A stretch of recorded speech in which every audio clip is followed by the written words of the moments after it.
I'm going to be talking about how you can use Orbita as a platform for delivering conversational user experiences that allow a user to express a query using natural language.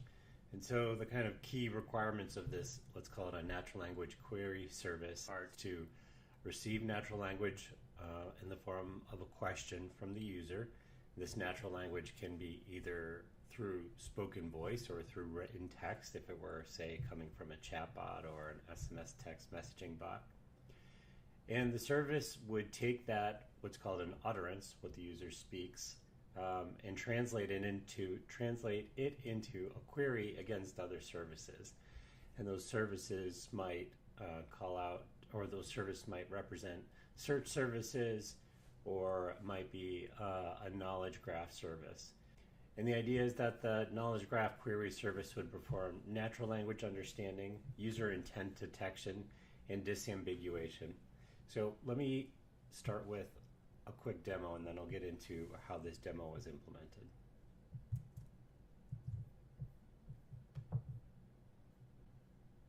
Alexa, launch medical terms. Welcome to the medical terms database. What can I help you with? What is conjunctivitis? Which of the following three terms are you referring to? Number 1, conjunctivitis. Number 2, epidemic hemorrhagic conjunctivitis. Or number 3, allergic conjunctivitis. What is alopecia? Which of the following three terms are you referring to? Number 1, alopecia. Number 2, alopecia areata. Or number 3, alopecia mucinosa. What is acute glomerulonephritis?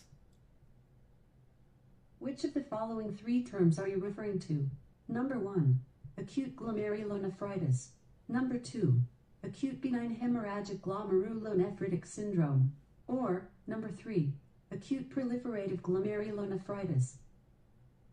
Cancel. Okay, goodbye. So in that example, obviously what I did was demonstrate the natural language understanding abilities of the system around natural language understanding. The system could understand what I was saying. It understood what I was saying enough to detect what my intention was, and then disambiguate the phrase that it heard by asking me which term I was referring to. So let's get into this a bit more, and I can show you how it was done. So I'm logged into Orbita Voice right now, and just to give you a quick lay of the land in terms of what you're looking at, this is a platform offered by Orbita for managing conversational user experiences. It was designed for two primary user types. One type of user is the less technical person, who we call the voice experience designer or the conversation experience designer. And that's the person who, is less technical but understands the content, understands the relationship, and is the one who's crafting the dialogue that's either spoken or texted back to the individual who's participating in the conversation.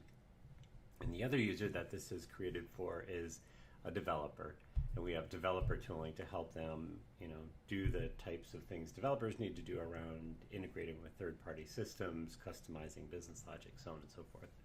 So when you log in, the first thing you'll see is this screen, and it shows you the products that you've got.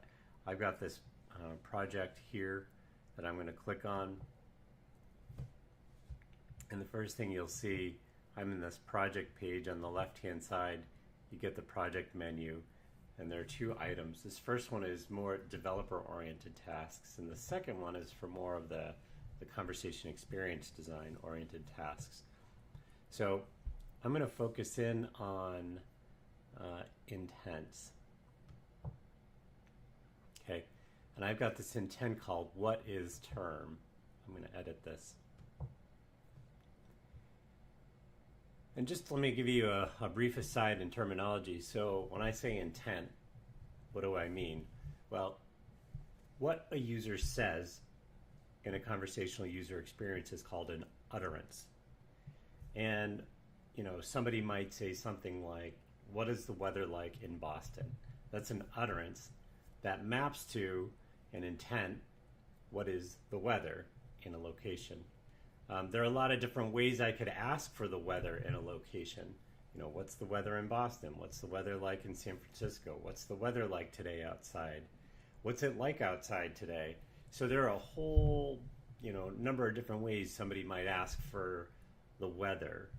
So all of those utterances, however, all express the same intent. So this interface lets you define the intent and then all the different ways somebody might express that intent. So what I've done here for this demo, as you heard, was I created an intent that allows a user to look up a term.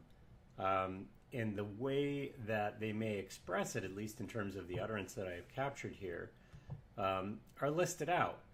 So what is clinical terms? So I said, what is conjunctivitis? Additionally, the word might be plural, so they might say, what are chickenpox? If there was another one, let's say, somebody asked a question like, what does clinical term mean? This is now an utterance that would be understood by the system. So what the system does is it takes this intent and the utterances for that intent and then trains the system so that it can recognize when somebody says one of these utterances or says something that's close but maybe not exactly something it had seen before, because it's actually learning based on these inputs how to recognize the intent behind what somebody's saying.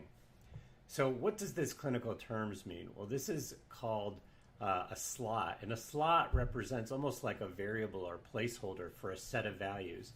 So this clinical terms is something I've already set up in Orbita. I'm going to go over here to our lists. I'm going to cancel out of that.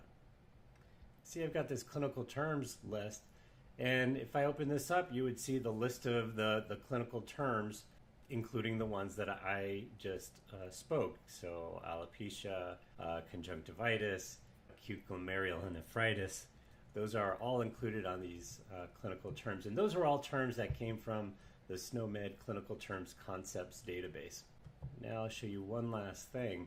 So I talked about the developer experience. So everything I've shown you right now is something that, uses standard capabilities and functionality that a non-technical person could use and configure.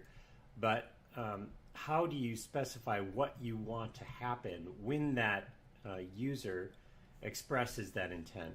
One way you can do it is through the developer tooling, which is what I'm going to show you now, through what we call Experience Designer. So I'm going to click on Experience Designer. And let me give you a little lay of the land here before I dive into it. This is a part of Orbita Voice, but you can see it's a different interface, different tool.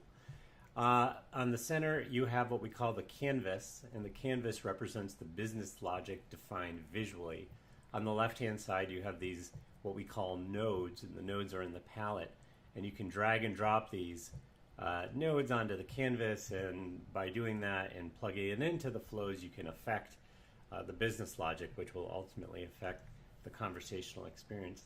And on the right-hand side, you can get documentation, you can get information, debugging information about the selected node here or about the flow that's being executed. Let me explain the flow that you're looking at here. So again, as it relates to the demo, user says, what does acute glomerulonephritis mean? The system hears that, understands the user's intent is what is term. It's going to execute this node, what is term, because this is attached to or tied to that intent, what is term. So think of this almost as, like in technical terms, as almost like an event handler that'll be executed when somebody's intent fires. So this will execute, and all it's going to do is go over here and call out to a node that we created. That's going to make a call out to a knowledge service that's going to take the user's term, so acute glomerulonephritis, and see if that's an ambiguous term. If it's an ambiguous term, then it'll return the multiple possible terms that could have been meant. So as you recall, there were 3 possible terms, possible meanings for that concept, and it returned those 3 and allowed the user to select the one that they actually meant. So this is a disambiguation service using a knowledge graph, and then it's going to take those results, format those results, and then send it back to the agent. The thing to highlight here is this is, kind of one flow that's showing how to disambiguate one term. But what if there were multiple terms? What if you had a phrase that had 2 terms in it that needed to be disambiguated? There's nothing limiting in this structure that says that you could only have 1 or you're limited to 2. You can disambiguate as many terms as necessary, and in fact, you can actually use the context from one term to determine the context for the second. So, say if you had 2 terms, and the first term, by selecting which meaning you meant for the first term, you gave enough context to understand likely which meaning they meant for the second. Then you wouldn't have to prompt the user to get any information about that second term. So, obviously once you've disambiguated this, then you could interface with a system to actually query a search index to get the definition, or retrieve that definition from a catalog of content. So the last thing I'll say about this is that this is integrating with a knowledge graph, and those concepts, those clinical terms concepts, are related to each other using semantic information. So that's how that ambiguity is determined. We integrate with this third-party service using standard capabilities that we offer. So I just clicked into this red node here. This is called a subflow. It kind of encapsulates functionality. So when I click into this, you're looking at the implementation of that specific node. So you can see here, I'm making a series of HTTP requests and then returning the results. So all of this encapsulates that logic for interfacing with that third-party knowledge service. And it's all pretty straightforward and easy to do. If you wanted to, we could additionally host the knowledge graph services, because Orbita has the ability to interface with semantically tagged information that represents a knowledge graph, import that content into our knowledge graph services, and actually host these knowledge service APIs. So that's kind of 2 approaches. We can interface with these knowledge services, or we can import the content and host those APIs ourselves. Two possibilities there.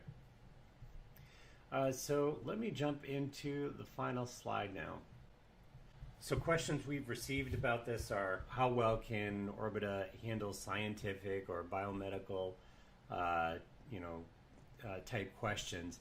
And as you could hear, the system heard very complex terminology spoken by me and was able to also repeat back what it heard and phrase these medical terms in ways that I could understand. You have the ability as the experience designer to actually massage the way that the voice agent speaks those medical terms. So if you find that sometimes one of the terms maybe not spoken exactly in the way you want, you can tweak it using technology called SSML. It stands for Synthetic Speak Markup Language, and it gives you the ability to affect the pitch, rate, prosody, the pronunciation, phonetics, etc., to give you a lot of control over how the voice agent speaks in those ways.